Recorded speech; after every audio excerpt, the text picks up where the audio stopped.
Hello friends, मैं RP Singh. आज हम एक बहुत महत्वपूर्ण बिंदु पर बात करेंगे। यूनिट 3 का हमारा अगला टॉपिक है व्यक्तित्व, जो बहुत ही इंपॉर्टेंट टॉपिक है हमारे पर्सनल लाइफ के लिए भी और हमारे अपने जीवन के लिए भी। दोस्तों, इस टॉपिक में जहां बात करें, यहाँ पर हम व्यक्तित्व के उदाहरणों को समझेंगे। व्यक्तित्व कहते किसे हैं, क्या है पर्सनालिटी, और व्यक्तित्व में किसको शामिल किया जाता है, कितने प्रकार का व्यक्तित्व है, व्यक्तित्व को मापने की विधियां कौन कौन सी होती हैं। इन सारी चीज़ों को हम समझेंगे। और इसके साथ साथ सबसे बड़ी बात हमारी ये होगी कि हम व्यक्तित्व की संकल्पना को समझ जाएंगे तो हम हमारे खुद के व्यक्तित्व निर्माण के साथ में कुछ काम कर पाएंगे। क्योंकि आज एक बड़ा चैलेंज है व्यक्तित्व का निर्माण, पर्सनालिटी बिल्डिंग। आप भी देखते हैं व्यक्तित्व निर्माण के लिए बहुत सारे कोर्सेज डेवलप किए हुए हैं, बहुत सारी क्लासेज हैं, ऑनलाइन भी ऑफलाइन भी। काफ़ी कुछ बड़ा काम है व्यक्तित्व निर्माण के लिए, क्योंकि व्यक्तित्व ऐसी चीज है जो अर्जित प्लस जन्मजात दोनों चीजों से मिलकर बनता है। अगर कोई चीज केवल जन्मजाती होती है, जो प्रकृति पद्धति होती है, जहां अर्जन का कोई काम नहीं होता है, वहां व्यक्ति चाहकर भी कुछ नहीं कर सकता है। जैसे हमारे शरीर की बनावट है, हमारी संरचना है, ये जैसी ईश्वर ने हमें दे दी वैसी रहेगी, इसमें कोई बड़ा बदलाव संभव नहीं हो पाता है। प्लास्टिक सर्जरी भी बहुत महंगी होती है और आसान नहीं होती है। लेकिन व्यक्तित्व एक ऐसी संकल्पना है जो हमारे आंतरिक और बाहरी दोनों गुणों से मिलकर बनता है। तो जो प्रकृति पद्धत चीजें हैं वो तो हम बदल नहीं सकते हैं, लेकिन जो अर्जन का विषय है, जिन्हें हम हासिल करते हैं, जिन्हें हम एक्वायर करते हैं, अर्जित करते हैं, वो हमारे हाथ की बात है। उन्हें हम आसानी से नया बना सकते हैं, हासिल कर सकते हैं, या जो है उनमें संशोधन भी कर सकते हैं। तो बड़ा इंपॉर्टेंट कंपोनेंट है हमारा व्यक्तित्व का, जिसको हम बहुत ठीक से समझेंगे। और समझने के साथ साथ मेरे प्रत्येक कंटेंट को आप इस तरीके से लेके चलिए कि मेरे अपने जीवन में इसका क्या इफेक्ट है। दोस्तों, व्यक्तित्व की बात करें तो व्यक्तित्व किसी भी व्यक्ति का एक बाहरी अपीयरेंस होता है जो पहली ही नजर में व्यक्ति को दिखाई देता है। यह इसका एक पहला दृष्टिकोण है, जिसको सतही दृष्टिकोण कहा जाता है। जैसे आपने जो ही ऐप को चालू किया, मेरा फेस आपके सामने दिखाई दिया, या मेरी साउंड आपने सुनी, तो मेरी साउंड, मेरा चेहरा, मेरे को जो आप देख पा रहे हैं, मेरा फेस एक्सप्रेशन, मेरी हाव भाव, भावभंगिमाएं, मेरे कपड़े, मेरे हेयर स्टाइल, मेरा फेस, ये सब जो आप पहली बार बाहर में देख रहे हैं, ये मेरा व्यक्तित्व का एक हिस्सा है। उन्होंने इसको ही व्यक्तित्व माना था, इसी को व्यक्तित्व का नाम दिया था। लेकिन आगे चल के जैसे जैसे मनोविज्ञान आगे बढ़ा, व्यक्तित्व के वास्तविक मायने निकल कर आए। क्योंकि वास्तविक मायने किसी भी व्यक्ति के उसके व्यवहार के साथ जुड़े होते हैं। उसका बाहरी रंग रूप आकार, ये एक शुरुआती आकर्षण है, पहली अपीयरेंस में जो दिखता है वो होता है। लेकिन इससे ज़्यादा इंपॉर्टेंस होता है उस व्यक्ति का व्यवहार, उस व्यक्ति का बिहेवियर, कि किस तरह का व्यवहार वह सामने वाले व्यक्ति से कर रहा है, किस तरह का व्यवहार उसका अपने साथियों के साथ में है, कलीग्स के साथ में है, या समाज में है, या फिर परिवार में है। सही मायने में यही व्यक्तित्व होता है। और साथियों, जो व्यवहार होता है, जो बिहेवियर होता है, यह हमारी आंतरिक मानसिक शक्तियों के द्वारा होता है। और यह आंतरिक मानसिक शक्तियां, जिनमें कुछ होती हैं जो जन्मजात होती हैं, उन जन्मजात शक्तियों को हम आधार बना के, माध्यम बना के बाहर से गुणों को हासिल करते हैं, बाहर से दक्षताओं को, कुशलताओं को, आदर्शों को, आचरणों को सीखते हैं। और इस प्रकार एक संगठनात्मक स्वरूप जो किसी व्यक्ति का बनता है, दैट इज पर्सनालिटी, उसी को व्यक्तित्व कहा जाता है। एक व्यवहार की भाषा मैंने आपको समझाई। चलिए कुछ सैद्धांतिक रूप से समझते हैं कि मनोविज्ञान में किसे व्यक्तित्व कहा जाता है, क्या है व्यक्तित्व।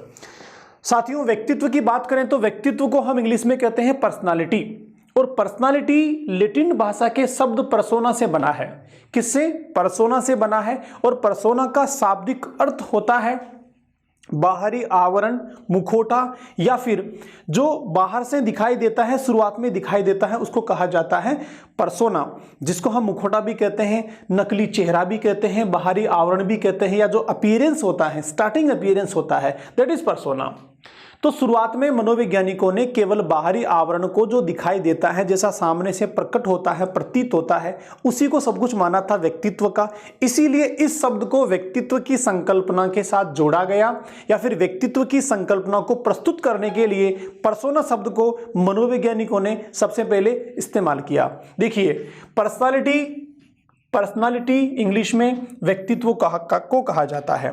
व्यक्तित्व को हम इंग्लिश में क्या कहेंगे? पर्सनालिटी। ठीक है जी। तो पर्सनालिटी जो है वो लैटिन भाषा के किस शब्द से बना है? Persona, PERSO, persona, PERSONA, persona से बना है। इसका शाब्दिक अर्थ क्या होता है? कृत्रिम या मिथ्या आभास। मिथ्या का मतलब झूठा, कृत्रिम या बनावटी या झूठा आभास, फॉल्स अपीयरेंस, जो प्रकट हो रहा है लेकिन कैसा? जो झूठा है, फॉल्स है। इसी का दूसरा नाम है मुखौटा, नकली चेहरा या फिर बाह्य आवरण, ये भी इसको कहा जाता है। यहां से कई बार क्वेश्चन पूछा जाता है पर्सनालिटी शब्द की उत्पत्ति किस लैटिन शब्द से हुई? तो आंसर क्या होगा? पर्सोना। पर्सोना का शाब्दिक अर्थ क्या होता है? तो कृत्रिम या मिथ्या आभास, और इसी को हम कहते हैं मुखौटा, इसी को कहते हैं नकली चेहरा, इसी को कहते हैं बाहरी आवरण भी। तो दोस्तों ये व्यक्तित्व का प्रारंभिक दौर था जब पर्सोना शब्द से व्यक्तित्व को बनाया गया, पर्सनालिटी को बनाया गया। तो इसके साथ जुड़ा हुआ अर्थ इस प्रकार से था। आगे चल के इस अर्थ को मनोवैज्ञानिकों ने कहा सतही दृष्टिकोण, इसको कहा सरफेस व्यू। सरफेस व्यू कैसे? कि शब्द से जुड़ी हुई अर्थ के साथ या शब्द से जुड़े हुए अर्थ की तरह से ही व्यक्तित्व को वो मानते थे। देखो क्या है सरफेस व्यू? प्रारंभ में व्यक्ति की बाहरी वेशभूषा, बाहरी आभास व शारीरिक बनावट को ही व्यक्तित्व का नाम दिया गया। इस दृष्टिकोण का आशय है व्यक्ति जैसा लगता है वैसा ही उसका व्यक्तित्व होता है, और इस दृष्टिकोण के समर्थक हैं व्यवहारवादी वाटसन और सरमैन। क्या कहता है सतही दृष्टिकोण? व्यक्ति की जो वेशभूषा है, जो उसका बाहरी आभास है, शारीरिक बनावट या संरचना है, यही उसका व्यक्तित्व है। इसी में हम व्यक्तित्व को शामिल करते हैं। इस दृष्टिकोण का आशय क्या है? व्यक्ति जैसा लिखता है वैसा ही है, अर्थात personality is as on appearance, as one appearance. किसी व्यक्ति का जैसा अपीयरेंस होता है वही उसकी पर्सनालिटी होता है। वाटसन और सरमैन इस मत के समर्थक हैं। इसको कहा जाता है शुरुआती मत, प्रारंभिक मत, सतही दृष्टिकोण या सरफेस व्यू।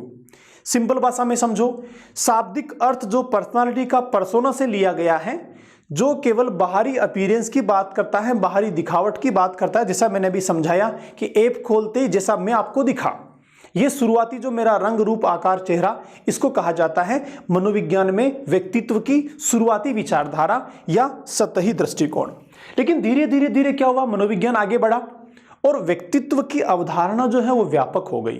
जब व्यक्तित्व की अवधारणा व्यापक हुई तो फिर इसमें बाहरी अपीयरेंस के अलावा आंतरिक गुणों को भी शामिल किया गया, आंतरिक क्षमताओं को भी शामिल किया गया, व्यवहार को भी शामिल किया गया, व्यक्ति की अभिरुचि, अभिवृत्ति, अभिक्षमता, बुद्धि, चिंतन, अभिप्रेरणा, सीखने की प्रक्रिया, इन सारे गुणों को भी शामिल किया गया। इन सब से मिलकर बनने वाले व्यवहार को भी शामिल किया गया, मूल प्रवृत्ति को, संवेगों को, इन सबको शामिल किया गया। जब इन सबको शामिल किया गया साथियों, तो अब व्यक्तित्व की संकल्पना जो है एक व्यापक हो गई, बड़े वाइड रूप में निकलकर सामने आई। और अब मनोवैज्ञानिकों ने इसको कहा एक अगला दृष्टिकोण, क्योंकि यहाँ पर केवल बाहरी या सतही चीजों की बात नहीं हो रही है, यहाँ पर विभिन्न तत्वों को शामिल किया गया है। कौन से तत्व? कौन से सबस्टेंस? जो आंतरिक हैं। इसीलिए इसको कहा गया तात्विक दृष्टिकोण, सबस्टेंस व्यू। क्या है? देखो, इस दृष्टिकोण में व्यक्ति के आंतरिक गुणों को महत्व दिया गया है। इसके अनुसार विकास की किसी भी अवस्था में व्यक्ति का समग्र मानसिक संगठन ही उसका व्यक्तित्व है। समग्र मानसिक संगठन का मतलब क्या हो गया? जिसमें समस्त मानसिक शक्तियां शामिल होती हैं, मन मस्तिष्क से जुड़ी हुई शक्तियां शामिल होती हैं, वो इस दृष्टिकोण में है। इसमें व्यक्ति के मानसिक संगठन के सभी आयाम जैसे बुद्धि, स्वभाव, कौशल, नैतिकता एवं अभिवृत्तियां इत्यादि जो कि विकासात्मक प्रक्रियाओं के कारण प्रदर्शित होती हैं, वो सब इसमें शामिल हैं। और इसके समर्थक साथियों वारेन और कारमाइकल जिन्होंने व्यक्तित्व के तात्विक दृष्टिकोण को महत्व प्रदान किया, इनका मानना है कि व्यक्तित्व जो है वो केवल बाहरी संरचना मात्र ही नहीं है, बाहरी आकार, रंग, रूप, पहनावा, वेशभूषा ही नहीं है। इसके अतिरिक्त व्यक्ति की आंतरिक क्षमताएं, जिसमें उसका स्वभाव है, संवेग है, बुद्धि है, सोचने विचारने का तरीका है, समस्त मनोसामाजिक शक्तियां हैं, ये जैसे जैसे व्यक्ति बड़ा होता है, जैसे जैसे व्यक्ति सीखता है, जैसे जैसे व्यक्ति विकास करता है, वैसे वैसे इनमें भी परिवर्तन आते हैं, ये भी उच्चता की ओर जाती हैं, यहाँ भी परिवर्धन और परिशोधन होता है। इस प्रकार जो संगठन होता है, किस किस का संगठन, आंतरिक और बाहरी का, वो सारा मिलके व्यक्तित्व कहलाता है साथियों। तो दो दृष्टिकोण हो गए, एक शुरुआती दृष्टिकोण जो सतही दृष्टिकोण कहलाता है, एक आगे बाद में विकसित होने वाला दृष्टिकोण जो तात्विक दृष्टिकोण कहलाता है। आगे चलें, व्यक्तित्व का अर्थ क्या होता है और व्यक्तित्व की परिभाषाएं कौन कौन सी हैं, एक बार थोड़ा यहां पर बात करते हैं। देखिए, कुछ कॉमन चीजें जो अब तक हम समझ पाए पहले वो समझते हैं। व्यक्तित्व में दोनों पहलू शामिल हैं, कौन कौन से, सतही दृष्टिकोण से बात करें तो बाहरी शारीरिक संरचना, आकार, प्रकार, रंग, रूप, और तात्विक दृष्टिकोण की बात करें तो आंतरिक। तो आंतरिक और बाहरी दोनों गुणों का जो संगठन है, दोनों का जो ऑर्गेनाइजेशन है, दैट इज पर्सनालिटी। तुम क्या कह सकते हैं सिंपल भाषा में, किसी भी व्यक्ति के आंतरिक और बाहरी गुणों का संगठन क्या कहलाता है, व्यक्तित्व कहलाता है, जो समग्र रूप में होता है, जो व्यक्ति के बाहर से दिखाई देने के साथ साथ उसके व्यवहार में भी प्रदर्शित होता है, जो व्यक्ति के रंग, रूप, आकार के साथ साथ उसमें निहित गुण, विशेषताएं, क्वालिटी, व्यवहार, संवेगों में भी शामिल होता है। तो व्यक्तित्व का मतलब एक व्यापक संकल्पना हो गई साथियों, जो आंतरिक और बाहरी दोनों गुणों से मिलकर बनती है। हम कहेंगे कितना अच्छा व्यक्तित्व है किसी एक्स का, इसका मतलब हम उसके आंतरिक और बाहरी दोनों गुणों की बात कर रहे हैं, हम उसके रहन सहन, चेहरा, रंग, रूप, आकार की भी बात कर रहे हैं, इसके साथ साथ उसके व्यवहार, संवेग, स्वभाव, बुद्धि, क्षमताएं, उन सब की भी बात कर रहे हैं। तो संगठनात्मक हो गया एक चीज। दूसरी चीज, व्यक्तित्व जो है ये जड़ नहीं होता है। जड़ का मतलब एक बार जैसा बन गया वैसा नहीं रहता है, ये व्यक्तित्व अर्जित होता है। हम व्यक्तित्व को और अच्छा और इसमें निखार ला सकते हैं, और बढ़िया इसको बनाया जा सकता है। तो ये गतिमान होता है, गत्यात्मक होता है। संगठन है लेकिन कैसा संगठन, गत्यात्मक है, गति करता रहता है, मतलब और आगे की ओर या फिर पीछे की ओर जाता रहता है। व्यक्तित्व बनता भी है तो व्यक्तित्व बिगड़ता भी है। एक व्यक्ति सकारात्मक गुण हासिल कर रहा है, समाज में और अच्छा स्थान बना रहा है, उपलब्धियां प्राप्त कर रहा है, हम कहेंगे व्यक्तित्व में निखार आ गया, व्यक्तित्व बन गया, वाह क्या पर्सनालिटी है। एक व्यक्ति जो पहले बहुत अच्छा था, अब नशे की लत में लग गया है, बुरी संगत में चला गया है, शरीर उसका खराब हो रहा है, उसके अलावा उसका व्यवहार भी खराब है, लड़ाइयां झगड़े हो रहे हैं, किसी भी काम का वो नहीं है, समाज में उसका कोई सकारात्मक रोल ही नहीं है, हम क्या कहेंगे, इतना अच्छा व्यक्तित्व था, देखो कहां से कहां चला गया। तो ये गत्यात्मक है, गतिमान है, बदलता रहता है, लेकिन फिर भी तुलनात्मक एक व्यक्तित्व जो है एक अपने आप में मजबूत संकल्पना है साथियों। देखिए कुछ बिंदु जो क्या कहते हैं व्यक्तित्व के बारे में। किसी भी व्यक्ति के आंतरिक एवं बाह्य गुणों का संगठन मनोविज्ञान में व्यक्तित्व कहलाता है। आधुनिक मनोविज्ञान व्यक्तित्व को संगठित इकाई न मानकर गतिशील संगठन और एकीकरण की प्रक्रिया मानते हैं। दोनों बिंदुओं को फिर से समझते हैं एक बार।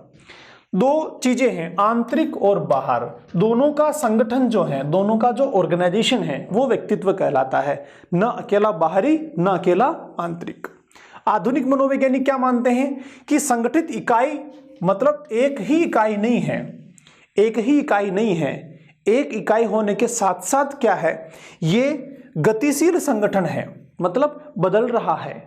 जैसे कैसे बदल रहा समझो, अभी आप साइकोलॉजी सीख रहे हैं मेरे साथ, जब आपको साइकोलॉजी इस लेवल पे नहीं आती थी जिस लेवल पे हम सीख रहे हैं तो आपका व्यक्तित्व था, लेकिन अब जब आप साइकोलॉजी सीख रहे हैं तो साइकोलॉजी सीखने के बाद आपके विचार बदल रहे हैं, बालक के बारे में जो आपकी धारणाएं थी वो बदल रही हैं, अपने आप के बारे में जो धारणाएं थी वो बदल रही हैं। तो हम क्या कहेंगे, व्यक्तित्व में निखार आ रहा है, आपका व्यक्तित्व और परिष्कृत हो रहा है, आप चीजों को और ज्यादा समझ पा रहे हैं, ज्यादा सीख पा रहे हैं।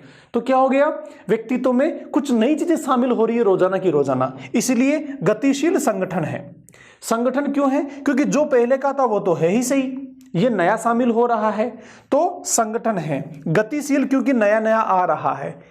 इसके अलावा एकीकरण की प्रक्रिया है, एकीकरण मतलब पहले का और नया, ये दोनों एक साथ एकीकरण हो रहे हैं। और ये अचानक नहीं होता, अचानक नहीं होता कि बटन दबाया और व्यक्तित्व बन गया, ऐसा नहीं, समय लेता है, एक प्रोसेस के रूप में काम करता है। इसलिए इसको एक प्रक्रिया माना है जो लगातार निरंतर चलती रहती है, बशर्ते कि व्यक्ति उसके प्रति सजग हो। एक परिभाषा है आइजेनेक की। देखो क्या कहते हैं, व्यक्ति के चरित्र, स्वभाव, बुद्धि का ऐसा संगम है जो वातावरण के साथ समायोजन स्थापित करता है। क्या कहा है आइजेनेक ने? चरित्र, स्वभाव और बुद्धि इनका संगम है, मतलब ये तीनों मिल जाते हैं और फिर मिलकर क्या करते हैं, वातावरण के साथ समायोजन स्थापित करते हैं, एडजस्टमेंट करते हैं। बहुत अच्छी डेफिनेशन है, समझते हैं। चरित्र की बात करें तो यहां पर समस्त नैतिक और सामाजिक विकास आ गया है। चरित्र, कैरेक्टर का मतलब हो गया किसी भी व्यक्ति की वो सारी अच्छाइयां, वो सारे गुण जो समाज के अनुरूप हैं, समाज की अपेक्षाओं के अनुसार हैं, जिनको समाज स्वीकार करता है, जिनको अच्छा मानता है, ये उसका चरित्र हो गया।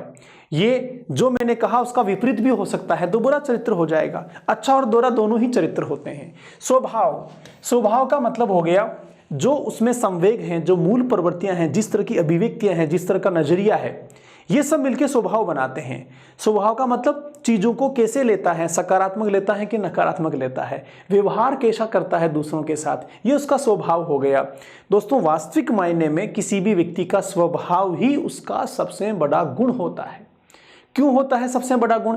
क्योंकि स्वभाव के चलते ही वह खुद या तो सुखी रहेगा या दुखी रहेगा, और जिनके साथ उसका इंटरेक्शन है, जिनके साथ व्यवहार में, परिवार में वह मिलजुल रहा है, उन्हें भी या तो सुखी रखेगा या दुखी रखेगा। अगर किसी व्यक्ति का स्वभाव ही नकारात्मक है तो वो खुद भी दुखी रहेगा और दूसरों को भी दुखी रखेगा। किसी व्यक्ति का स्वभाव सकारात्मक है, पॉजिटिव संवेगों की मात्रा ज्यादा है, चीजों को, नजरिए को सकारात्मक रखता है, तो खुद भी खुश रहेगा और दूसरों को भी सुखी रखेगा। तीसरा है बुद्धि। जितने भी व्यक्ति के द्वारा कार्य किए जाते हैं, प्रत्येक कार्य में बुद्धि की भूमिका होती है, और अगर बुद्धि की मात्रा बहुत अच्छी है, उच्च स्तरीय बुद्धि है, तो हर कार्य गुणवत्तापूर्ण होगा, उच्च स्तरीय होगा और व्यक्ति को सब जगह स्थान मिलेगा। इसीलिए बुद्धि भी बहुत इंपॉर्टेंट चीज है। ये तीनों ऐसे गुण हैं जो व्यक्तित्व में सबसे बड़ी भूमिका निभाते हैं। इन तीनों का संगठन, इन तीनों का संगम मिलकर क्या करता है, बाहरी परिवेश और वातावरण में समायोजन बनाता है। अभी रिसेंटली मैंने तीनों को लेके बात की आपके साथ, मैंने इसको तो समझाया ही बाहर के समाज के साथ, और ये भी किसकी मान्यताएं हैं, समाज की मान्यताएं, परंपराएं हैं। व्यक्ति भी बुद्धि के साथ भी कहाँ काम कर रहा है, समाज के अन्य पहलुओं के साथ में काम कर रहा है। तो असल में सफल व्यक्तित्व वो होता है जो समाज के साथ सामंजस्य बना लेता है। समाज का मतलब जहां भी वो जाता है, जहां भी वो काम करता है, जिस भी गतिविधि में वो शामिल होता है, वही उसका समाज। अगर वहां सफलता पूर्वक अपने कार्य को पूरा कर पाता है, अपने आसपास जहां जिनके साथ उसका व्यवहार बनता है उन्हें खुशियां दे पाता है, उनके साथ सकारात्मक रिश्ते बना पाता है, तो ये कहलाता है उसका समायोजन वातावरण के साथ। यहां वातावरण के समायोजन का मतलब सामाजिक समायोजन से है, व्यक्तियों के साथ समायोजन से है। भौतिक तो यहां है ही सही, लेकिन व्यक्तियों की बात हो रही है। ठीक है, तो ये हमारा आइजेनेक हो गया। केटल क्या कहते हैं इसके बारे में? व्यक्तित्व वह है जिसके द्वारा हम यह भविष्यवाणी कर सकते हैं कि कोई व्यक्ति किस परिस्थिति में क्या करेगा। अर्थात व्यक्तित्व उस व्यक्ति के गुण होते हैं, आंतरिक और बाहरी। इन गुणों के आधार पर हम कह सकते हैं कि अमुक व्यक्ति इस स्थिति में ऐसा काम करेगा। जैसे कोई झगड़ालू स्वभाव का बालक है और वो किसी ऐसे जगह चला गया जहां लड़ाई होने की संभावना है, और हम घर पे हैं, हमें पता लगा कि वहां कुछ लड़के लड़ रहे हैं और वहां वो लड़का जो झगड़ालू है वो भी पहुंच गया है, तो तुरंत हम क्या कहेंगे, अरे बड़ी समस्या हो जाएगी, वो तो पहले ही खतरनाक है, वहां जाके लड़ाई करेगा। हमें नहीं पता वो लड़ाई करेगा कि नहीं करेगा, लेकिन हमने घर बैठे बैठे कह दिया वो तो लड़ाई करेगा। इसका मतलब हमने उसकी भविष्यवाणी कर दी, हम उसके बारे में पहले से निर्णय कर पाए, क्योंकि हम उसके व्यक्तित्व को जानते हैं। उसका स्वभाव झगड़ालू है तो संभावना बनती है कि वहां जाके वो झगड़ा करेगा। कोई व्यक्ति है जो बहुत शालीन है, शांति प्रिय है, लड़ाई झगड़ा बिल्कुल नहीं करता है, बहुत अच्छा उसका स्वभाव है, और हमें पता लगा कि वहां कुछ व्यक्ति लड़ रहे हैं और वहां ये व्यक्ति भी हैं जो शांत और अच्छे व्यक्तित्व का धनी है, हम क्या कहेंगे, अच्छा वो है क्या, फिर कोई बात नहीं, वो उनको लड़ने नहीं देगा, उनको संभाल लेगा, वो वहां पर है ना। तो ये क्या बात हुई दोनों को लेकर, दोनों के व्यक्तित्व को लेकर हमने अनुमान लगा लिया, भविष्यवाणी कर दी, ये कह दिया कि किन परिस्थितियों में वह कैसा काम करने वाला है। ऐसा कहते हैं दोस्तों केटल। एक और मनोवैज्ञानिक है बिग व हंट, क्या कहते हैं, व्यक्तित्व एक व्यक्ति के संपूर्ण व्यवहार, प्रतिमान और उसकी विशेषताओं के योग का उल्लेख करता है। संपूर्ण व्यवहार प्रतिमान का मतलब हो गया जो भी व्यक्ति व्यवहार करता है, इस व्यवहार में जो भी प्रतिमान है अर्थात जो भी उसके विशेषक हैं, जो मानसिक शक्तियां हैं, जो आंतरिक चीजें हैं, उन सबको व्यवहार प्रतिमान कहा जाता है। तो इन सभी व्यवहार प्रतिमान और इनकी विशेषताओं का योग है, संगठन है। कौन कहते हैं ऐसा? बिग व हंट दोस्तों ऐसा कहते हैं। आलपोर्ट क्या कहते हैं? बहुत इंपॉर्टेंट डेफिनेशन है, कई बार पूछी गई आलपोर्ट की परिभाषा एग्जाम में, बहुत इंपॉर्टेंट है। व्यक्तित्व व्यक्ति में उन मनोदेहिक अवस्थाओं का गत्यात्मक संगठन है जो उसके वातावरण के साथ अद्वितीय सामंजस्य निर्धारण करता है। बहुत अच्छी डेफिनेशन है, देखो समझते हैं एक बार। क्या कहते हैं? व्यक्तित्व व्यक्ति में उन मनोदेहिक, मनोदेहिक का मतलब मन यानी साइको और देहिक यानी शरीर, तो मन, मस्तिष्क तथा शरीर इन सबसे मिलकर वो कहलाता है मनोदेहिक। साइको फिजिकल अवस्थाओं का गत्यात्मक संगठन है। गत्यात्मक मतलब बदलता हुआ, जड़ नहीं रहता है, ठीक है, बदलता हुआ संगठन है। संगठन का मतलब आंतरिक और बाहरी संपूर्ण शक्तियों का संगठन है जो उसके वातावरण के साथ अद्वितीय समायोजन, सामंजस्य निर्धारित करता है। वातावरण का मतलब फिर से वही हो गया, भौतिक वातावरण यहाँ पर नहीं है, सामाजिक वातावरण भी है। आप परीक्षा में एग्जाम देने बैठे हैं और यहाँ पर एग्जाम को आप कैसे सोल्व करते हैं, ये भी आपका एग्जाम के वातावरण के साथ सामंजस्य है, जो अद्वितीय है। रीट में आप बैठोगे ना, तो उस रीट के पेपर को कैसे सोल्व करते हैं, उस 2 घंटे में आपकी मनोदशा, मनोस्थिति कैसी रहती है, ये भी वही बात है कि रीट के दौरान जो वातावरण आपको मिल रहा है उसके साथ आप कैसे सामंजस्य बनाते हैं। अद्वितीय का मतलब जिसके समान कोई दूसरा नहीं हो। तो यह है आलपोर्ट की डेफिनेशन। एक और है वुडवर्थ, क्या कहते हैं व्यक्तित्व के बारे में? व्यक्तित्व व्यक्ति की संपूर्ण गुणात्मकता है। गुणात्मकता मतलब क्वालिटी, संपूर्ण गुण जितने भी उसमें शामिल हैं उन सबको कहा जाता है व्यक्तित्व। वैलेंटाइन क्या कहते हैं? व्यक्तित्व जन्मजात और अर्जित गुणों का संगठन है। 2 चीजें मैंने शुरू में कही आपको, कुछ चीजें जन्मजात होती हैं और कुछ हम अर्जित करते हैं। दोनों का गुणात्मक संगठन क्या है दोस्तों? यही व्यक्तित्व है। कौन कहते हैं? वैलेंटाइन ऐसा कहते हैं। तो ये कुछ डेफिनेशंस हैं जिन्हें आप देखकर समझेंगे। यहां पर एक ब्रेन का पिक्चर मैंने रखा है, आप देख रहे हैं ब्रेन जो है इसमें कई सारे कॉन्सेप्ट्स हैं, कई सारी संकल्पनाएं हैं। हम किनको स्वीकार करते हैं, किनको स्वीकार नहीं करते हैं, किनको व्यवहार में लाते हैं, किनको नहीं लाते हैं, किनको बाहर के परिवेश से अंदर लेते हैं, किनको नहीं लेते हैं। बस इस चीज की सही परख, सही जानकारी ही वास्तविक व्यक्तित्व का निर्माण करती है। क्योंकि जो मस्तिष्क की संकल्पना है वो जन्मजात जो है वो तो है, हम उसमें बदलाव नहीं कर सकते हैं। लेकिन जो अर्जित है ये हमारे हाथ में है, हम जैसा चाहें वैसा अर्जन कर सकते हैं। आगे बात करते हैं व्यक्तित्व की विशेषताओं के बारे में कि व्यक्तित्व की कौन कौन सी विशेषताएं हैं, जो उसमें होगी तो हम उसको व्यक्तित्व कहेंगे। देखिए साथियों, पहला बिंदु है, इसके अंतर्गत शारीरिक एवं मनोवैज्ञानिक दोनों ही घटक होते हैं। ऑब्वियसली मैंने कहा आंतरिक और बाहरी का मतलब जो शरीर से संबंधित है तो हम उन्हें कह देंगे शारीरिक। मनोवैज्ञानिक कौन से? जो मन मस्तिष्क से संबंधित है, वो दोनों ही घटकों का संगठन कहलाता है व्यक्तित्व। नेक्स्ट क्या है? किसी व्यक्ति के व्यवहार में, किसी व्यक्ति विशेष में व्यवहार के रूप में उसकी अभिव्यक्ति पर्याप्त रूप से अनन्य होती है। किसी व्यक्ति विशेष में व्यवहार के रूप में उसकी अभिव्यक्ति पर्याप्त अनन्य होती है। अनन्य का मतलब होता है डिफरेंट, यूनिक। तो कोई भी व्यक्ति जो अपना व्यवहार करता है, उस व्यवहार में जो अभिव्यक्ति करता है, वो व्यवहार में होने वाली संपूर्ण अभिव्यक्तियां, व्यवहार में होने वाला संपूर्ण आचरण ही क्या है दोस्तों? उसका व्यक्तित्व है। अगली विशेषता है, इसकी प्रमुख विशेषताएं साधारणतः समय के साथ परिवर्तित नहीं होती हैं। इसकी एक प्रमुख विशेषता क्या है कि जो विशेषताएं हैं वो समय के साथ परिवर्तित नहीं होती हैं। जैसे पहली विशेषता क्या थी कि शारीरिक और मानसिक दोनों गुणों का संगठन है, तो यह नहीं बदलेगी, चाहे व्यक्तित्व किसी भी लेवल का हो, उसमें दोनों ही चीज को हम शामिल करेंगे। ठीक है, परिवर्तित नहीं होती हैं। यह इस अर्थ में गत्यात्मक होता है कि इसकी कुछ विशेषताएं आंतरिक अथवा बाह्य परिस्थिति परक मांगों के कारण परिवर्तित हो सकती हैं। इस प्रकार व्यक्तित्व परिस्थितियों के प्रति अनुकूलनशील होता है। बहुत इंपॉर्टेंट सेंटेंस, समझते हैं एक बार। यह इस अर्थ में गत्यात्मक होता है कि गत्यात्मक का मतलब गतिमान, प्रगतिशील, गतिशील को हम कहते हैं गत्यात्मक। इसमें प्रगति से होती हैं, गति होती हैं।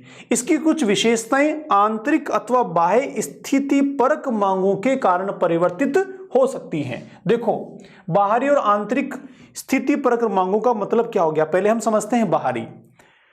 बाहरी का मतलब जैसे आप किसी शादी में जाने वाले हैं, जब किसी शादी में जाने वाले होते हैं तो महिलाएं 2 घंटे कांच के सामने बैठती हैं और पुरुष कम से कम 10 मिनट 15 मिनट तो कांच के सामने बैठते ही हैं। ये क्या है, शादी में जाना है आपको, आप मेकअप कर रहे हैं, अपने इस बाहरी शोरूम को बढ़िया बना रहे हैं, तो ये क्या है, मांग है परिस्थिति की, जिसके चलते आप समय देकर आपके बाहरी व्यक्तित्व में बदलाव कर रहे हैं, मेकअप कर रहे हैं, डेकोरम कर रहे हैं, अच्छे कपड़े पहनते हैं। ऐसे ही आंतरिक की बात करें तो आंतरिक का मतलब जैसे भी एग्जाम की आप तैयारी कर रहे हैं, तो एग्जाम की तैयारी करने के दौरान मनोविज्ञान के संप्रतियों को लगातार आप सीख रहे हैं, इससे आपके व्यवहार में बदलाव आ रहा है, तो यह आंतरिक हो गया। एक लड़का जिसका RS प्री हो गया, मेंस हो गया, अब वो इंटरव्यू देने जा रहा है। जब वो इंटरव्यू देने जाता है तो आपको पता है इंटरव्यू में पर्सनालिटी को देखा जाता है, व्यक्तित्व को देखा जाता है, उस व्यक्ति के डिसीजन पावर को देखा जाता है, उस व्यक्ति की मनोदशा को चेक किया जाता है कि प्रशासनिक चीजों को हैंडल कर पाएगा या नहीं कर पाएगा। तो वो व्यक्ति क्या करता है, जिसको इंटरव्यू में पार्टिसिपेट करना है, वो लगातार व्यक्तित्व में बदलाव करता है, लगातार चीजों को सीखता है, मॉक इंटरव्यूज अटेंड करता है, पर्सनालिटी बिल्डिंग की क्लासेस को अटेंड करता है। क्यों अभी ऐसा कर रहा है, क्योंकि बाहरी परिस्थिति की मांग है, इसके चलते भी व्यक्तित्व में कई बार परिवर्तन होते रहते हैं। इस प्रकार व्यक्तित्व परिस्थितियों के प्रति अनुकूलनशील होता है, परिस्थितियों के प्रति अनुकूलनशील होता है। शादी में जाना है, आपने अपने आप को डेकोरेट कर लिया, मेकअप कर लिया, शादी से वापस आए वही जैसे पहले थे, तो ये चीजें लगातार बदलती हैं, चाहे आंतरिक हो चाहे बाहरी हो। तो व्यक्तित्व की एक प्रमुख विशेषता ये भी होती है। साथियों, आगे चलें कुछ ऐसे बिंदुओं की ओर जिसको संपूर्ण व्यक्तित्व के साथ जोड़कर समझा जा सकता है। जैसे व्यक्तित्व जो है, व्यक्तित्व की विशेषता में पहला बिंदु है आत्मचेतना। आत्मचेतना का मतलब क्या हो गया, सेल्फ अवेयरनेस। सेल्फ अवेयरनेस का मतलब क्या हो गया, हम स्वयं के बारे में जानें, स्वयं के बारे में समझें कि मैं क्या हूं, मुझे क्या आता है, मुझे क्या नहीं आता है, मेरे एग्जाम का पैटर्न क्या है, मुझे कैसे उसकी प्रिपरेशन करनी है, मुझे कहां जाना है, कब जाना है, कैसे जाना है, रीट में सिलेक्शन कैसे होगा, उसके लिए क्या चीजें करनी है। ये हो गई आत्मचेतना। जो व्यक्ति अपने स्वयं के बारे में विचार करता है, स्वयं के बारे में अवेयर रहता है, जागृत रहता है, उसे कहा जाता है आत्मचेतना। तो व्यक्तित्व की क्या विशेषता है, व्यक्तित्व पर्सनालिटी अपने आप में आत्मचेतना का विषय होता है, इसमें आत्मचेतना निहित होती है। कैसे, क्योंकि व्यक्तित्व जो है वो आंतरिक और बाहरी संगठनों, बाहरी विशेषताओं का एक संगठन है, दोनों को मिलकर बनने वाला संगठन है। तो हम हमारे बाहरी अपीयरेंस को लेके भी लगातार अवेयर रहते हैं, रोजाना नहाना धोना, कपड़े पहनना, सारा सब कुछ बहुत अपडेट हम अपने आप को रखते हैं। तो हम बाहरी भी अवेयर होते हैं और आंतरिक क्षमताओं और गुणों से भी हम बार बार अवेयर रहते हैं, जागृत होते हैं, चेतन रहते हैं। इसलिए व्यक्तित्व की पहली विशेषता क्या हो गई, एक विशेषता क्या हो गई, आत्मचेतना। दूसरा है सामाजिकता, क्योंकि व्यक्तित्व का निर्माण किसके बीच में होता है, समाज के बीच में होता है, समाज के अनुरूप होता है, समाज के अनुसार होता है, समाज में स्थान बनाने के लिए होता है। बहुत सिंपल सी बात, हम पर्सनालिटी बिल्डिंग करते हैं, अपने आप को बहुत मजबूत और उच्च लेवल का बनाते हैं लगातार। क्यों, कहां उच्च, किसमें उच्च, समाज में उच्च जाना। तो समाज के साथ ही व्यक्तित्व निखार की बातें होती हैं, समाज के साथ ही सब कुछ होता है। व्यक्ति जब बिना समाज के था, जब अकेला जंगलों में रहता था, तो कपड़ों की आवश्यकता नहीं थी उसको। अब जब समाज में आ गया तो कपड़ों की आवश्यकता हुई, और अब तो कपड़े नहीं, बहुत सारे कपड़ों की आवश्यकता हो गई, अलमारियां भरी पड़ी होती है लोगों के पास। तो क्या हो गया, समाज में व्यक्तित्व बनता है, समाज में व्यक्तित्व का अस्तित्व है, इसीलिए व्यक्तित्व की विशेषता है सामाजिकता। अगला बिंदु साथियों, सामंजस्य, एडजस्टमेंट। सामंजस्य को यूं समझिए आप, व्यक्तित्व में हम कोई पहले का गुण है, हमने एक नया गुण अर्जित किया, तो पहले के गुण के साथ नए गुण का सामंजस्य। कोई क्षमता पहले से है, हमने एक और क्षमता हासिल की, तो पहले की क्षमता के साथ नई क्षमता का सामंजस्य। नई परिस्थितियों के साथ सामंजस्य, लोगों के साथ सामंजस्य, सीखने के साथ सामंजस्य, अभी आपका मेरे साथ सामंजस्य कोऑर्डिनेशन, अभी आपका रीट के सिलेबस के साथ कोऑर्डिनेशन, रीट के एग्जाम में बैठने के दौरान क्वेश्चन पेपर के साथ कोऑर्डिनेशन, ये सब का सब लगातार जगह जगह कोऑर्डिनेशन चलता रहता है, जगह जगह सामंजस्य बना रहता है। इसलिए व्यक्तित्व की एक महत्वपूर्ण विशेषता है कि इसमें सामंजस्य होता है, लगातार ये नई चीजों की ओर जाता रहता है, इसलिए सामंजस्य। निर्देशित लक्ष्य प्राप्ति, व्यक्तित्व किसके लिए होता है? एक लक्ष्य की प्राप्ति के लिए होता है, जो निर्देशित होता है, एक निश्चित दिशा की ओर होता है। जैसे हम बहुत पहले से बात करें तो जब मानव जीवन प्रारंभ हुआ था दुनिया में, तब व्यक्ति जंगलों में रहता था, हर कुछ जो मिले वो खा पी के अपना पेट भर लेता था। लेकिन धीरे धीरे व्यक्तित्व का विकास हुआ, वो कच्चे के बजाय पका के खाने लगा, खुले में रहने के बजाय गुफाओं में और घरों में रहने लगा, निवस्त्र रहने के बजाय वस्त्रों में आने लगा, और धीरे धीरे व्यक्तित्व निखरता गया, निखरता गया, निखरता गया, और अच्छा हो गया।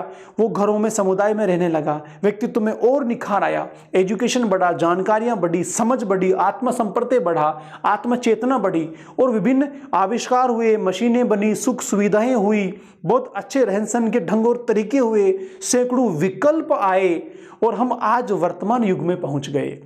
क्या है ये? क्या है? लगातार उस पुरानी व्यवहार से, पुरानी स्थितियों से अच्छे व्यवहार, अच्छी स्थितियों और उच्च स्तर पे जाने के लिए किया जाने वाला प्रयास। तो एक लक्ष्य था कि नहीं था? तो संपूर्ण जो अब तक प्रयास हुए इस मानव जीवन में, वो कैसे थे? लक्ष्य निर्देशित थे। हम आज भी हैं, आज आप लगातार साइकोलॉजी सीख रहे हैं। क्यों? लक्ष्य निर्देशित व्यवहार हैं, लक्ष्य प्राप्ति के लिए सीख रहे हैं। आप चाहते हैं रीट में मेरा सिलेक्शन हो जाए, रीट में सिलेक्शन हो गया, मैं शिक्षक बन जाऊंगा, शिक्षक बन गया, मेरी शानदार इनकम होगी, शानदार इनकम होगी तो मेरा समाज में सम्मान होगा, लोग मुझे मानेंगे कि हाँ मैं भी एक व्यक्ति हूँ, मेरा भी कोई स्थान है, मेरा भी कोई वजूद है, सिक्योरिटी होगी, सुरक्षा होगी, मैं मेरी आजीविका को लेकर कंफर्ट हो जाऊंगा, मेरे परिवार की चिंताएं दूर हो जाएंगी। तो ऐसे कई सारे लक्ष्य हैं जिनकी पूर्ति के लिए आप रीट को पास करने जा रहे हैं। तो व्यक्तित्व क्या है साथियों? निर्देशित लक्ष्य प्राप्ति के लिए काम करने वाला पहलू है। दृढ़ इच्छा शक्ति, व्यक्तित्व आसानी से नहीं बनता है, व्यक्तित्व में दृढ़ इच्छा शक्ति होती है। चाहे वो शारीरिक व्यक्तित्व की बात हो, चाहे मानसिक व्यक्तित्व की बात हो, चाहे संपूर्ण व्यक्तित्व की बात हो। एक बॉक्सर जब किसी बॉक्सिंग में गोल्ड मेडल जीतता है तो क्या आसान होता है उसके लिए गोल्ड मेडल जीतना? जी नहीं, बहुत स्ट्रगल करना पड़ता है, बहुत स्ट्रांग उसका डेडिकेशन होता है। एक युवक जब आईएएस का एग्जाम पास करता है तो क्या आसान होता है? बहुत दृढ़ इच्छा शक्ति होती है। एक सिंपल लड़का जब स्टार बनता है, फिल्मों में अभिनय के अंदर अभिनेता बनता है तो क्या आसान होता है? जी नहीं। किसी भी लेवल में उच्च व्यक्तित्व पर जब व्यक्ति जाता है तो उसके लिए दृढ़ इच्छा शक्ति की आवश्यकता होती है। तो व्यक्तित्व की एक विशेषता होगी दृढ़ इच्छा शक्ति। नेक्स्ट है शारीरिक और मानसिक स्वास्थ्य, बहुत इंपॉर्टेंट पहलू है। दो तरह की हेल्थ होती है साथियों, एक शारीरिक स्वास्थ्य जो हमारे शरीर से संबंध रखता है, शरीर जो सामान्य जीवन जीने के लिए ईश्वर ने जैसा बनाया है, अगर वैसा है तो स्वस्थ है, वैसा नहीं है, कहीं कोई परेशानी आ गई, कोई प्रॉब्लम हो गई तो वो अस्वस्थ हैं। तो शरीर स्वस्थ रहना चाहिए तो फिर व्यक्तित्व है। ठीक। दूसरा है मानसिक स्वास्थ्य, बहुत इंपॉर्टेंट है। शारीरिक स्वास्थ्य से कई गुना ज्यादा महत्वपूर्ण होता है मानसिक स्वास्थ्य व्यक्तित्व की संकल्पना में। साथियों, शारीरिक स्वास्थ्य जो है उसके प्रभाव थोड़े समय के लिए होते हैं, सीमित होते हैं, आसानी से उन प्रभावों को दूर किया जा सकता है। उसके लिए दुनिया भर का मेडिकल है, साइंस है, चिकित्सा पूरी पद्धति काम करती है। लेकिन मानसिक स्वास्थ्य जो है इसके प्रभाव लंबे समय चलते हैं, आसानी से दूर भी नहीं किए जा सकते हैं, और इसके लिए कोई प्रॉपर मेडिकल और मेडिसिन भी नहीं बना हुआ है। डॉक्टर भी इसके लिए सीधे नहीं कि साहब दवाई ली और कुसमायोजन ठीक हो गया, दवाई ली कुंठाएं भगनासा समाप्त हो गई।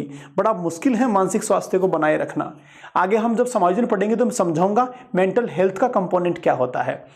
कुल मिला के सीधी सी बात है कि मानसिक रूप से हम स्वस्थ हों, कोई कुंठा, दुश्चिंता, भगनासा, फ्रस्ट्रेशन ये सब हमारे अंदर नहीं हो, हम समायोजित हों, खुश हों, प्रसन्नचित्त हों, तो हम कहेंगे हम मानसिक रूप से स्वस्थ हैं। शारीरिक रूप से स्वस्थ आप समझते ही हो। तो व्यक्तित्व में शारीरिक और मानसिक दोनों की स्वास्थ्य या दोनों के स्वस्थ रहने का बहुत बड़ा रोल होता है। तो ये भी व्यक्तित्व की एक विशेषता हो गई। एकता व एकीकरण, किस किस में एकीकरण? आंतरिक और बाहरी दोनों में एकीकरण, सबसे मूल रूप से व्यक्तित्व का बाहरी स्वरूप और आंतरिक दोनों के बीच एकीकरण, दोनों के बीच एकता। एक व्यक्ति जो बाहर से बहुत स्मार्ट है, बहुत सुंदर है, बहुत शानदार है, हमें लगा वाह क्या स्मार्टनेस है, वाह क्या ब्यूटी है, लेकिन जो ही उसने बात करना शुरू किया, व्यवहार शुरू किया, ऐसा लगा कि बिल्कुल बेकार, भगाओ यहां से। तो क्या कहेंगे, ये उसका बाहरी तो ठीक था लेकिन आंतरिक गड़बड़ था। तो क्या हुई, एकता नहीं हुई, एकीकरण नहीं हुआ। एक गुण बहुत अच्छा है लेकिन बाकी जो गुण है, बाकी जो विशेषताएं वो बहुत अच्छी नहीं है, तो भी वो सफल व्यक्ति तो नहीं होगा। बाहर से जैसा भी है वैसा ही वो अंदर से भी हो। जिस तरह की स्मार्टनेस या ब्यूटी उसकी बाहर दिखती है, वैसी ही स्मार्टनेस या ब्यूटी उसकी आंतरिक भी हो, तब हम कहेंगे वाह क्या व्यक्तित्व है। और दोस्तों, वास्तविक मायने में तो एकता या एकीकरण का मतलब होता है व्यवहार की विभिन्न संकल्पनाएं, विभिन्न कंपोनेंट जो व्यवहार को बनाते हैं, वो सब अच्छे होने चाहिए, पॉजिटिव होने चाहिए, सकारात्मक होने चाहिए, अपेक्षित होने चाहिए समाज के अनुसार। तो वही एकता और एकीकरण है। इसीलिए आपका जो व्यक्तित्व है, व्यक्तित्व में विभिन्न मानसिक शक्तियों का, क्षमताओं का, गुणों का, विशेषताओं का संगठन होता है, एकता होती है, एकीकरण होता है। विकास की निरंतरता बहुत इंपॉर्टेंट है। व्यक्तित्व एक दिन में नहीं बनता है। अभी मैंने पढ़ा पीछे कि प्रक्रिया है, अचानक नहीं बटन दबाया और व्यक्तित्व बन गया। प्रोसेस है, प्रक्रिया है, लगातार चलती रहती है। सीखने सिखाने की प्रक्रिया की तरह से व्यक्तित्व निर्माण की प्रक्रिया भी लगातार चलती रहती है। इसलिए क्या है, विकास की निरंतरता है, व्यक्तित्व के विकास में निरंतरता होती है। बहुत इंपॉर्टेंट है साथियों। देखिए, अगर हम वास्तव में व्यक्तित्व की बात करें तो ये सारी चीजें तो व्यक्तित्व में होती हैं, इन सबके अलावा भी कई चीजें होती हैं जिनको हम व्यक्तित्व के साथ में जोड़ सकते हैं। व्यक्तित्व के दोनों पहलू हमने समझे, एक आंतरिक पहलू और एक बाहरी पहलू। अगर आपसे कोई पूछे कि साहब कौन सा पहलू ज्यादा इंपॉर्टेंट है व्यक्तित्व के मामले में, आंतरिक या बाहरी, दोनों को अलग अलग अगर हम संप्रत्यय के रूप में माने तो कौन ज्यादा इंपॉर्टेंट है? आंसर क्या होगा, आंतरिक या बाहरी? मेरे हिसाब से आंसर होगा आंतरिक। बाहरी स्ट्रक्चर, बाहरी स्वरूप, बाहरी रंग रूप आकार बहुत अच्छा है, बहुत स्मार्टनेस है, बहुत ब्यूटी है, लेकिन रीट में उसके 20 नंबर भी नहीं आते। बताओ किसी काम का है क्या? कोई रिश्ता करेगा उससे? कर भी लेगा तो फिर कोई मतलब, लाइफ ही नहीं चलनी आगे। और बाहर से बहुत बहुत बहुत अच्छा नहीं है, दिखने में बहुत बढ़िया नहीं है, बहुत सुंदर भी नहीं है, लेकिन रीट में उसने 80% गेन कर लिए, सिलेक्शन हो गया, टीचर बन गया, 20-20 रिश्तों की लाइन लग जाएगी पीछे। तो किसको ज्यादा इंपॉर्टेंस मिली, किसके लिए ज्यादा रिश्ते आए, बाहरी के लिए कि आंतरिक के लिए? आंतरिक के लिए। सही मायने में व्यक्तित्व जो है आंतरिक क्षमताओं से, व्यवहार से, स्वभाव से बनता है। एक छोटा सा मैं आपको एक जोक सुनाना चाहता हूं यहां पर व्यक्तित्व की धारणा को स्पष्ट करने के लिए। एक बार एक लड़के की दोस्ती हो गई लड़की से, और ये हुई वर्चुअल प्लेटफॉर्म पर, व्हाट्सएप पे, यूट्यूब पे, व्हाट्सएप पे और फेसबुक पे दोस्ती हो गई। रोजाना फेसबुक पे वो कंटेंट शेयर करते, स्माइलिंग वगैरह सारा सब लिखते, जो भी बात करनी है लिख लिख के करते। बहुत अच्छी दोस्ती हो गई। धीरे धीरे दोस्ती जो है आगे बढ़ गई और दोनों की शादी हो गई। शादी होने के बाद जो ही पहली बार ये दोनों मिलते हैं फिजिकली, लड़की का घूंघट लड़का उठाता है, उठाते लड़की बोलती है क्या तल्ले हो दी। अब ले संभाल इसको। व्हाट्सएप पे, फेसबुक पे लिखने के बजाय एक बार बात ही कर लेता तो पता लग जाता ना कि तोतली है। तो इसका मतलब ये हो गया कि व्यक्तित्व जो है केवल बाहरी ही नहीं होता है। आपको भी याद रखना है आपके जीवन में केवल बाहरी आवरण पर ही आकर्षित नहीं होना है, बाहरी स्मार्टनेस पर, ब्यूटी पर ही आपको आकर्षित नहीं होना है। वास्तव में व्यक्तित्व आंतरिक होता है, इसी की वैल्यू होती है, इसी से सफलताएं और असफलताएं निर्धारित होती हैं। एक एग्जांपल दूंगा मैं आपको। कलाम साहब को कितने लोग जानते हैं? आई थिंक हर एक व्यक्ति जानता होगा अब्दुल कलाम साहब को। अब्दुल कलाम साहब का जो बाहर का अपीयरेंस था मेरे हिसाब से बहुत अच्छा नहीं होगा। कलर भी उनका ज्यादा अच्छा नहीं था, हाइट भी उनकी बहुत अच्छी नहीं थी, बाल कभी कटे नहीं कटे, हमेशा ही लंबे रखते थे, और बहुत बहुत अच्छा उनका बाहरी अपीयरेंस नहीं था, लेकिन उनकी इनर क्वालिटीज कितनी गजब की थी। आज जब भी हम कलाम साहब का नाम लेते हैं सम्मान से बॉडी में कुछ चेंजेस आने लगते हैं। सम्मान के लिए मन करता है, उनको प्रणाम करने को मन करता है, सैल्यूट करने को मन करता है, क्योंकि ऐसा व्यक्ति दुनिया में पहली बार हुआ जो राष्ट्रपति बनने के बाद शिक्षक बना हो। शिक्षक तो राष्ट्रपति बने हैं, ये नई घटना नहीं थी, लेकिन दुनिया में पहली घटना थी जब एक राष्ट्रपति शिक्षक बना हो। राष्ट्रपति पद पर रहने के साथ और रहने के बाद भी वो लगातार युवाओं के संपर्क में रहा करते थे, यूथ से बात करते थे, युवाओं को मोटिवेट करते थे, एनर्जी देते थे। और देखो प्लानिंग ऊपर वाले की कि जब वो व्यक्ति दुनिया छोड़ के गया तब भी युवाओं के सामने था, सामने युवा बैठे थे, उनको संबोधन दे रहा था, स्टेज पे थे और वहीं पे उन्होंने आखिरी सांस ली। वाट ए को एक्सीडेंट, कितना गजब का को इंसिडेंट था वो। तो कहीं ना कहीं मेरे कहने का तात्पर्य सिर्फ इतना सा है साथियों कि व्यक्तित्व सही मायने में आंतरिक गुणों से पहचाना जाता है, स्वभाव से पहचाना जाता है, क्वालिटी से पहचाना जाता है, वृत्तियों से, एटीट्यूड से पहचाना जाता है। इसीलिए अगर आप सही मायने में व्यक्तित्व का निर्माण करने चाहते हैं तो क्वालिटीज को बढ़ाइए, अपनी क्षमताओं को बढ़ाइए, गुणों को बढ़ाइए, स्वभाव को अच्छा कीजिए, नजरियों को बदलिए और लगातार हासिल कीजिए अपने आप में, क्योंकि अर्जन का विषय है। और एक और मजे की बात, जो सबसे इंपॉर्टेंट पार्ट है हमारे व्यक्तित्व का, वो जन्मजात नहीं है, वो प्रगति प्रदत्त नहीं है, वो एक्वायर है, अर्जित वाला पार्ट है। अगर हम चेहरे के रंग रूप की या बाहरी अपीयरेंस की बात करें तो वो तो बदलना हाथ की बात नहीं है, क्योंकि वो जन्मजात होता है। अच्छी बात है, वो सब कुछ नहीं है। अगर वही सब कुछ होता तो समस्या हो जाती ना। अगर किसी का रंग एक बार काला है जन्म से तो वो तो फिर गया काम से, किसी काम का ही नहीं रहा। ऐसा नहीं, जो जन्मजात पक्ष हैं, जो हमारे हाथ की बात नहीं है, वो व्यक्तित्व में बहुत कम वैल्यूएबल होता है। जो सबसे ज्यादा वैल्यूएबल होता है, सबसे ज्यादा इंपॉर्टेंस जीवन में जिस पार्ट की होती है वो आंतरिक होता है। और उससे बड़ी खुशी की बात यह है कि वो अर्जित होता है, हम उसको हासिल कर सकते हैं। नजरिया सकारात्मक है कि नकारात्मक है हाथ की बात है, हम बदल सकते हैं, इसको पॉजिटिव बना सकते हैं, परमानेंट। आदतें हाथ की बात है, हम बुरी आदतों को छोड़ सकते हैं, अच्छी को अपना सकते हैं। संवेग नेगेटिव पॉजिटिव दोनों हैं, हमारे हाथ की बात है। हम कोशिश करेंगे तो नेगेटिव संवेग धीरे धीरे डाइवर्ट हो जाएंगे, कम बनेंगे और पॉजिटिव संवेग बनने लगेंगे। स्वभाव हमारे हाथ की बात है, हम उसको अच्छा कर सकते हैं। सीखना हमारे हाथ की बात है। वृत्तियां हम खुद बनाते हैं। बोलने का तरीका, सुनने का तरीका, सारे के सारे चीजें हम खुद बनाते हैं, खुद अर्जित करते हैं। यूं कहें कि सही मायने में व्यक्तित्व जो है अर्जित की विषय वस्तु है, अर्जन का विषय है। हम खुद अर्जन करके, एक्वायर करके व्यक्तित्व का निर्माण कर सकते हैं।